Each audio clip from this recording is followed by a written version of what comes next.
అందరికీ నమస్కారం. First of all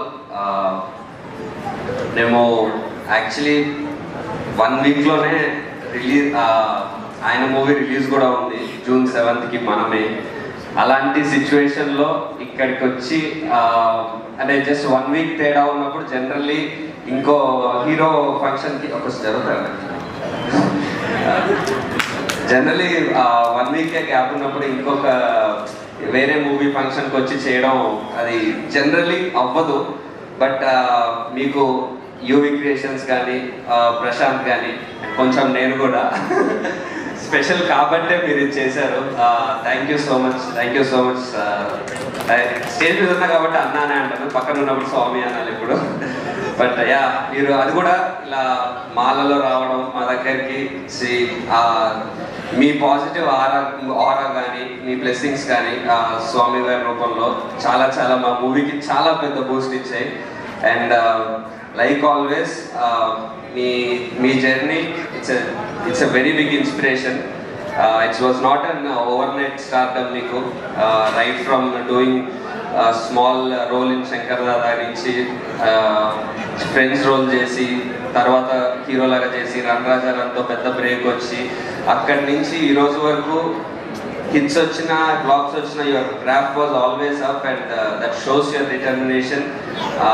and ఎప్పుడు మీరు ఏ టైంలో కూడా యూనో మీరు నమ్మిన వాల్యూస్ కానీ మీరు నమ్మిన సినిమాకి కానీ దాటి ఎప్పుడు వెళ్ళలేదు. That really speaks your character. And I really hope మీకు ఇంకా పెద్ద రేంజ్కి వెళ్ళి అలాగే మా సినిమాకి నేను చేసే నెక్స్ట్ సినిమాలో కూడా మీ సపోర్ట్ ఇలా ఉంటుందని నమ్ముతున్నాను. Thank you sir, thank you so much.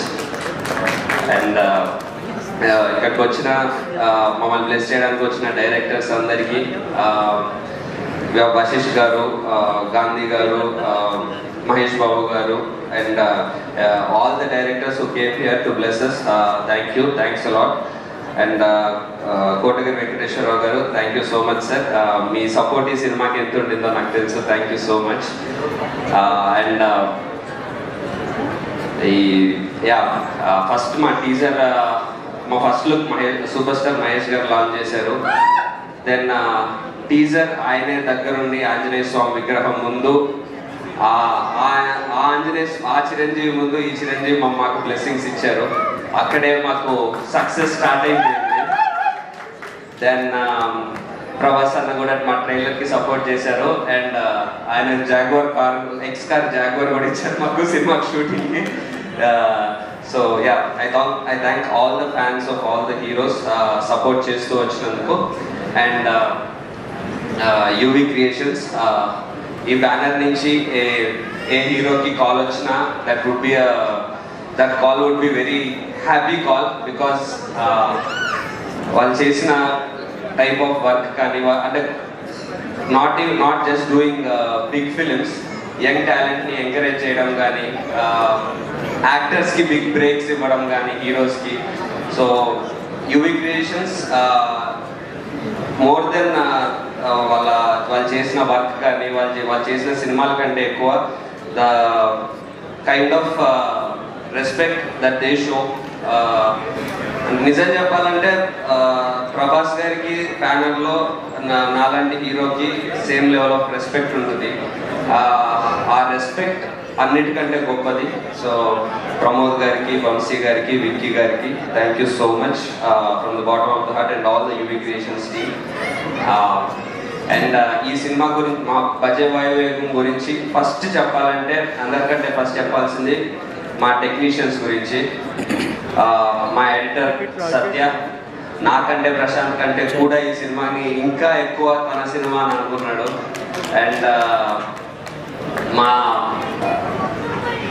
DOP RT Rajasekhar sir, thank you so much sir for మీ ఎక్స్పీరియన్స్ మా మూవీకి చాలా యాడ్ అయింది. అండ్ కపిల్, డెఫినెట్లీ ఇది నీ ఫస్ట్ సినిమా అంటే ఎవరు నమ్మరు. The way you work for this film, నా ఫిలిం అని అనుకుని అంటే ఒక సినిమాకి పనిచేస్తున్నా అన్నట్టు కాకుండా నా సినిమా చేసుకోవాలి అన్నట్టు. The way you and Prashanth work నేను దగ్గరుండి చూశాను. రాత్రులు మీరు పడుకోకుండా కంటిన్యూస్గా కళ్ళ కింద అవన్నీ వచ్చేసి. So that's I mean, I really remember that time, and that hard work will take you to places. And all అంటే పేరు పేరున అందరు టెక్నీషియన్స్ పేర్లు చెప్పాలి, బట్ టైం దృష్ట్యా సక్సెస్ మీట్లో మిగతా వాళ్ళ పేర్లన్నీ చెప్తాను డెఫినెట్లీ. అప్పుడు చాలా టైం తీసుకొని చెప్తాను. అండ్ మా heroine Aishwarya Menon, thank you so much for being so supporting. ఇందాక తెలుగు వచ్చింది కదా, ఇప్పుడు మర్చిపోయా, ఇంగ్లీష్లో మాట్లాడుతున్నా. So thank you so much. చాలా ప్రశాంత్ చెప్పినట్టు నీ రోల్ ఎంత ఉంది, జనరల్లీ నేను ఇలాంటి కాస్ట్యూమ్ వేసుకుంటా, ఇదే చేస్తాను, నాకు ఎన్ని సాంగ్స్ ఉన్నాయి, ఇవన్నీ కాకుండా స్టోరీని బిలీవ్ చేసి, క్యారెక్టర్ని బిలీవ్ చేసి, నీ క్యారెక్టర్ సినిమాకి ఎంత యూజ్ అవుతుందో నువ్వు అర్థం చేసుకుని ఈ క్యారెక్టర్ చేయడం, that really speaks that you have a very good future, and I hope you reach great heights, and we keep working again. And Tanikella Bharani garu, most important character in our film. ఆయన ఎన్ని సినిమాలు చేసిన లెజెండరీ యాక్టర్ అయినా సరే మా సినిమాలో మళ్ళీ ఆయన కొత్తగా కనిపిస్తారు. అది ఆయన పెట్టిన కొత్తగా మళ్ళీ అంత ఎఫర్ట్ పెట్టి చేయడం, it's really legendary greatness. And Ravishankar గారు, ఆయన వాయిస్ కానీ ఆయన ఎక్స్ప్రెషన్స్ కానీ అవి కానీ మనం ఎప్పటి నుంచో చూస్తూ ఉన్నాము. బట్ ఈ సినిమాలో ఆయన యాక్టింగ్తో సినిమాను ఒక లెవెల్ పెంచారు. And all other artist in the film, ఇక్కడ నాగమహేష్ గారు ఉన్నారు, చైతన్య ఉన్నాడు, దెన్ సుదర్శన్ ఉన్నాడు. సుదర్శన్ ఈ సినిమాలో ఉంటాడు కానీ సుదర్శన్తో ఒక్క కామెడీ డైలాగ్ కూడా ఉండదు. సుదర్శన్ ఇప్పటి వరకు చేసిన రోల్స్ వేరు, ఈ సినిమాలో వేరు, చాలా ఫ్రెష్గా న్యాచురల్గా ఉంటుంది. కాకపోతే మేము కామెడీ చేసుకున్నాం బాగా. నేను సుదర్శన్ కలిసి మా డైరెక్టర్ని ఆడుకుంటూ ఉండేవాళ్ళం. సో అగైన్ మా డైరెక్షన్ డిపార్ట్మెంట్ రామ్ ప్రసాద్ గారు, ఇంకెవరున్నారు ఇక్కడ, అందరూ, ఉజ్వల్, ఇంకా కనిపించట్లేదు ఎవరు, అహ్మద్, హాయ్, గణేష్ అన్న, ఎవ్రీవన్. మా డైరెక్షన్ టీం అయితే అసలు మా డైరెక్టర్కి అంటే ఒక్కొక్కసారి మా డైరెక్షన్ టీంని మైక్ తీసేసి మా డైరెక్టర్ గురించి చెప్పమంటే బాగా చెప్తారు. అంత సతాయించాడు వాళ్ళని. నాకు సెట్లో అయితే పాపం ఎందుకు అంత సతాయిస్తున్న వాళ్ళని అన్నట్టు. But the way they work, ఎక్కడ 1% కూడా వాళ్ళు మా డైరెక్టర్ మమ్మల్ని టార్చర్ పెడుతున్నాడు లేకపోతే మమ్మల్ని ఏదైనా అంటున్నాడు అని 1% కూడా ముందైతే చూపించలేదు. వెనకాల ఏమనుకున్నారు నాకు తెలియదు. ఒకసారి మనం పర్సనల్గా మాట్లాడుకుందాం ఆ విషయం. అండ్ ఈ పని చేసిన ప్రతి ఒక్కరికి ఈ సినిమాలో థ్యాంక్స్. బట్ ఈ సినిమాకి నాకు థ్యాంక్స్ చెప్పాలని మీకు అనిపించట్లేదు. ఎందుకంటే ఈ సినిమాకి పనిచేసిన ఎవ్వరు అండి, ఏ టెక్నీషియన్ అయినా, ఏ యాక్టర్ అయినా, ఎవరైనా ఓ సినిమాకి పని చేస్తున్నామని అని ఫీల్ అవ్వలేదు. మా సినిమా చేస్తున్నాను, నా సినిమా చేస్తున్నాను అని ఫీల్ అయ్యారు. అది మీకు సినిమా వర్క్లో కనిపిస్తుంది. ప్రతి ఒక్కరూ వాళ్ళకి వాళ్ళ వర్క్ మాత్రమే కాకుండా ప్రతి ఒక్కరు సినిమాకి వాళ్ళు ఏం ఇంప్రూవ్ చేయగలుగుతారు, ఏం చేయగలుగుతారని ప్రతి ఒక్కరు ఎఫర్ట్ పెట్టారు. సో ఈ సినిమాకి పనిచేసిన ప్రతి ఒక్కరికి thank you so much. And ఇప్పుడు కొద్దిసేపు నా గురించి మాట్లాడతాను. ఆల్రెడీ సర్వాన్ని కొంచెం చెప్పాను, కొంచెం ఏదైనా మాట్లాడతాను, మీ ముందు మాట్లాడడానికి కొంచెం ఇబ్బందిగా ఉంటుంది, but please bear with me అని. సో నేను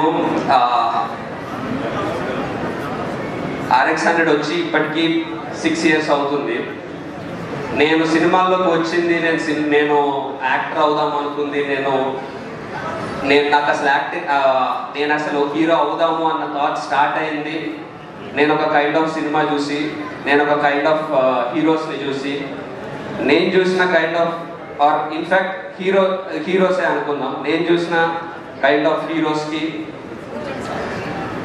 వాళ్ళు ఏదన్నా నమ్మితే దానికి నిల్చుంటారు, వాళ్ళ వల్ల అయినంత సొసైటీకి హెల్పే చేస్తారు, వాళ్ళకు నా అనుకున్న వాళ్ళ కోసం ఎంత దూరమైనా వెళ్తారు, ప్రేమించిన అమ్మాయిని ఏమన్నా అంటే తాట తీస్తారు, చాలా బాగా కనిపిస్తారు, డ్యాన్స్ చేస్తారు, ఫైట్ చేస్తారు. ఇలాంటి సినిమాలు చిన్నప్పుడు నేను చిరంజీవి గారు, రజనీకాంత్ గారు, వెంకటేష్ గారు, నాగార్జున గారు ఇలా అందరి సినిమాలు నేను చిన్నప్పుడు టీవీలో నాది చూసి వాళ్ళలాగా అవ్వాలని, వాళ్ళలాంటి వాళ్ళ సినిమాలో ఎలాంటి విషయాలు అయితే చెప్తారో అలాగా నేను బతకాలని, వాళ్ళ డైలాగ్స్ విని నేను అలాంటి బిహేవియర్తోనే ఉండాలని ఫీల్ అయ్యాను. ఆ ఇంటెన్షన్తోనే నేను ఈ సినిమా హీరో అవుదాము, యాక్టర్ అవుదాము అని వచ్చాను. అప్పుడు మా పేరెంట్స్ వల్ల, అజయ్ వల్ల RX100 అనే గిఫ్ట్ వచ్చింది, ఒక బ్రేక్ వచ్చింది. కానీ నేను ఏదైతే హీరో అని చెప్తూ వచ్చానో, హీరో అని అనుకున్నానో ఆ హీరో నేను అవ్వలేదని నాకు తెలుసు అప్పుడు. సో దాని తర్వాత నేను చేసిన ప్రతి ఫిలిం నేను అనుకుంటున్నా, నేను చూసిన నన్ను నేను చూసుకోవాలనుకుంటున్న హీరో అవ్వడానికి ప్రయత్నించాను. అందుకే తర్వాత ఈ ఇనిషియల్ RX100లో ఎమోషన్ ఎంత రీచ్ అయినా ఆ సినిమాలో ఉన్న మిగతా ఎలిమెంట్స్ ఏవైనా సరే ఇంకెందుకు చెప్పేస్తా. ఆ సినిమాలో ఒక కిస్ సీన్స్ ఎక్కువ ఉన్నాయి, ఇలాంటివి ఉన్నాయి అన్నప్పుడు లేదు, నన్ను చూసిన ఒక పిల్లోడు ఇన్స్పైర్ అవ్వాలి, కానీ అది ఓన్లీ యూత్కి మాత్రమే ఉండకూడదు. నేను చిన్నప్పుడు ఎలా చూసానో నన్ను ఒకరు అలా చూడాలన్న ఇంటెన్షన్తో RX100 హీరో అని నన్ను ఎంత అంటున్నా నేను గర్వంగా ఫీల్ అయినా, అది ఎప్పుడు నేను RX100 హీరోకి నా మనసుకి నేను అడాప్ట్ చేసుకోలేదు దాన్ని. ఓకే, వెరీ గుడ్, ఇది మించిన మనం ఏం చేయగలుగుతామని నేను చెప్పి దానికి మార్చుకోవడానికి ట్రై చేశాను. నేను చూసిన హీరోస్ లాగా నేను చేయాలి అని ఆ డైరెక్షన్లో మార్చుకోవడానికి ట్రై చేశాను. అందులో ఆబ్వియస్లీ అనుకున్నట్టు చాలా వరకు వర్క్ అవ్వలేదు.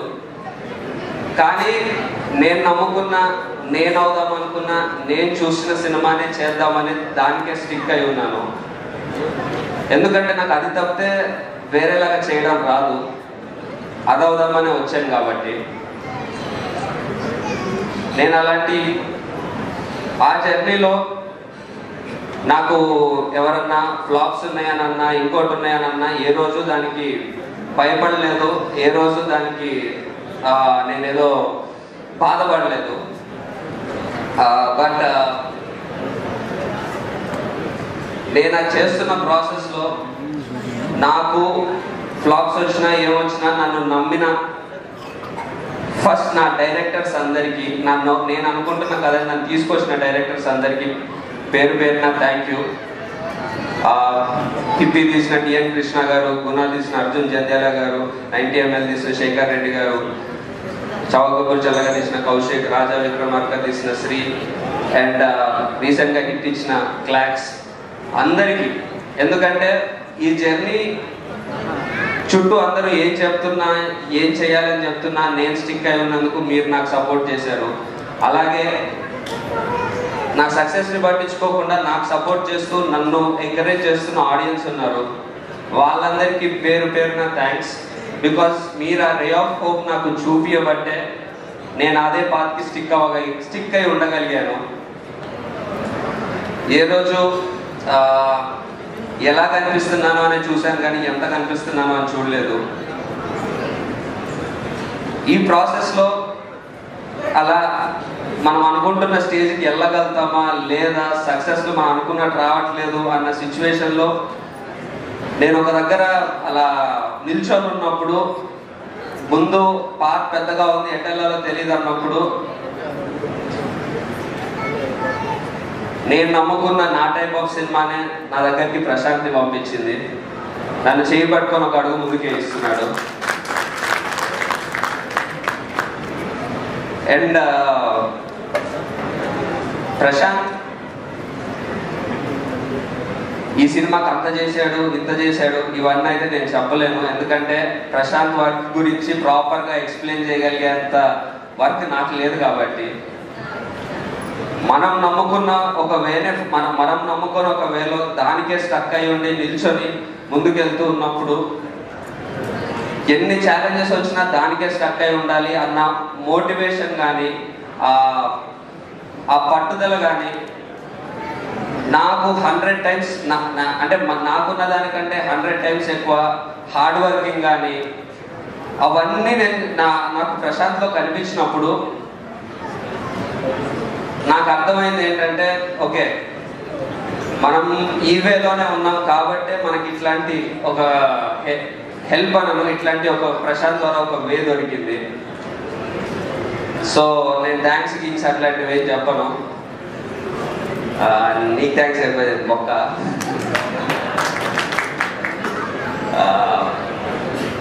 బట్ అంతే, నీ గురించి అంతే అయిపోయింది. సో ఇందాక చెప్తున్నట్టు నేను దీన్నే నమ్ముకొని ఒక సినిమా చేద్దాము అన్నప్పుడు ఎవరన్నా ట్రైలర్ చూసే ఎవరన్నా ఇది రొటీన్ ఉంది లేకపోతే ఓల్డ్ ఉంది అని అంటే, మన జనరేషన్కి ప్రతి జనరేషన్కి ప్రాపర్ వాల్యూస్ ఉన్న ఎమోషనల్ కమర్షియల్ సినిమా కావాలి. జస్ట్ ఎమోషన్ ఉంటేనే అది అవుట్డేట్ అవుతుందంటే మనం సొసైటీగా బ్యాక్ వెళ్తున్నట్టు, అది ఎప్పుడు జరగకూడదు. ఎందుకంటే ఎమోషన్స్ ఉన్న ప్రాపర్ వాల్యూస్ ఉన్న కమర్షియల్ సినిమానే ఒక జనరేషన్ని తయారు చేస్తుంది. నాలాంటి నేను చిన్నగా ఉన్నప్పుడు నేను చూసి అలాంటి సినిమా చూశాను కాబట్టే ఆ వాల్యూస్ నాలో ఉండినాయి, కాబట్టే నేను ఈ రూట్ ఎంచుకోగలిగాను. మనకి ఎంటర్టైన్మెంట్ కావాలి, మనకి అన్నీ మనం ఎంజాయ్ చేయాలి. ఎస్, ఎంజాయ్మెంట్ లేకపోతే సినిమా చూడకండి. సినిమా బాగాలేకుంటే అది కమర్షియల్ సినిమానా ఎమోషనల్ సినిమానా, వాల్యూస్ ఉన్నాయా లేవా, సినిమా బాగాలేకుంటే మాత్రం అస్సలు చూడకండి.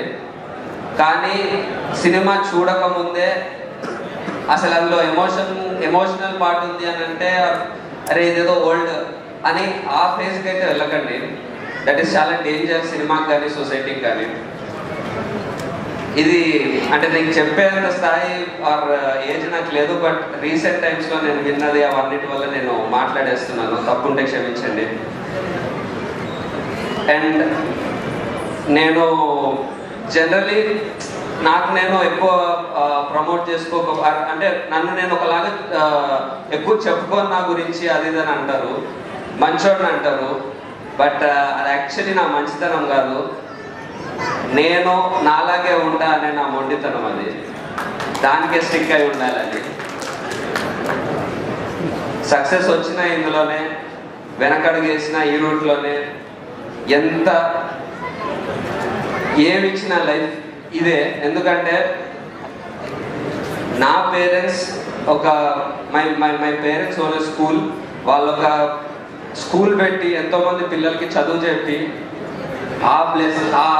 ఆ ఫీజులతో ఆ పేరెంట్స్ ఇచ్చిన బ్లెస్సింగ్స్తో నేను తిన్నాను, నాకు డబ్బులు వచ్చినాయి, నేను హీరోని అవ్వగలిగాను. నేను కానీ మా అక్క కానీ అలానే ఆ బ్లెస్సింగ్స్తో ఉన్న డబ్బులతోనే పెరిగాము. ఇప్పుడు మా అక్క పిల్లలైనా సరే, మా బావ అక్కడ ఎంతోమంది చిన్నపిల్లలకి డాక్టర్ తను. సో ఆ బ్లెస్సింగ్స్తో మా అక్క పిల్లలు పెరుగుతారు. ఇప్పుడు నాకు పెళ్ళైంది, రేపు పొద్దున్న నాకు పిల్లలు ఉంటారు.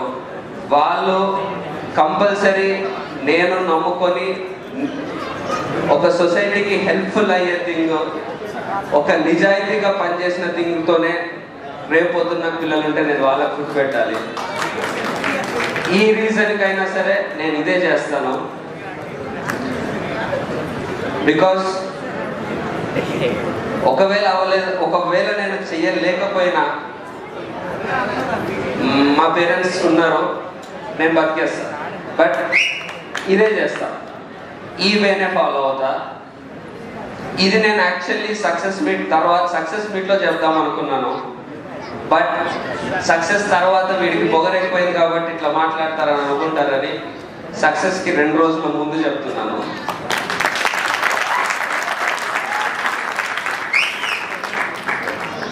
సో మీరు టీజర్ చూశారు, ట్రైలర్ చూశారు, మీకు మా క్రాఫ్ట్ నచ్చితే, మీకు ఈ సినిమా బాగుంటుంది అని అనిపిస్తే డెఫినెట్లీ సినిమాకి రండి. మీకు అది నచ్చి మీరు వచ్చి కూర్చుంటే మాత్రం మీ టైంకి, మీ వాల్యూకి, మీ టైంకి, మీ మనీకి, మీ మూడ్కి 100% వాల్యూ ఇస్తాము. ఒక్క సెకండ్ కూడా మీకు మీ మూడ్ చెడిపోదు, మీరింటికి మైండ్ ఖరాబ్ అయి వెళ్ళరు, మమ్మల్ని బ్లెస్ చేసి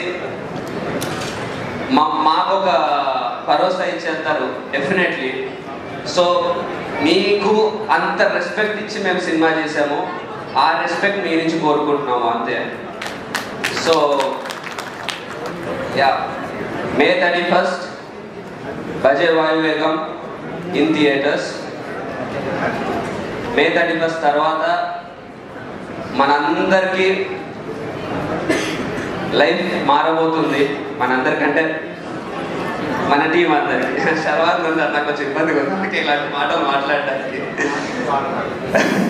అయ్యో మీకు రన్రాజాల దగ్గరే అయిపోయింది. సో యా, మనందరి లైఫ్స్ మారబోతున్నాయి. Brace for the impact. And yeah, thank you so much each and every one for coming here. And yeah, నేనే ఇన్వైట్ చేశాను. Yeah, please. And thank you so